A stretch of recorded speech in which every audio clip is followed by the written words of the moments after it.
swala la lishe, watoto wa kwangu na wakata nzima niseme, sasa hizi tunahamasisha ili waweze kupata chakula hasa mashuleni. Sasa hizi shule zote za ndani ya kata ya Nala wanapata chakula, na chakula hichi kinawafanya wawe watulivu darasani na kuweza kuendelea vizuri na masomo. Lakini hapo kipindi cha nyuma walikuwa hawapati chakula, kwa hivyo ilisababisha watoto kukosa utulivu madarasani. Lakini kwa sasa kwa sababu chakula hicho kinapatikana, basi utulivu wa watoto umeongezeka. Kwa hiyo watoto wanapata chakula mashuleni kwa sasa.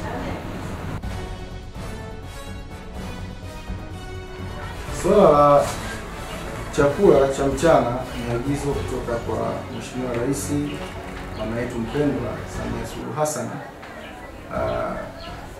Na kama shule tumetekeleza agizo hilo kwa kutoa chakula mchana, na mwitikio ni mkubwa. Mwitikio ni mkubwa kwa wazazi pamoja na wanafunzi, na hii imetusaidia sisi kama shule pia kuweza kuepusha watoto na vishawishi mbalimbali, lakini pia imetusaidia pia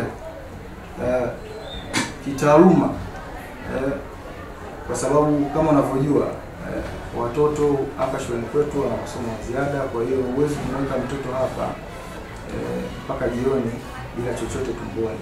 Kwa hiyo kupitia utaratibu huu ambao tumeutekeleza kwa kutoa chakula shuleni, kiukweli watoto wanahamasika sana kuja shuleni, wanahamasika mno, lakini pia unaepushia vishawishi mbalimbali kwa muda ule ambao wao wangeweza kuwepo majumbani, wangeweza kufanya mambo mengine ambayo yangewatoa nje ya utaratibu wa kishule.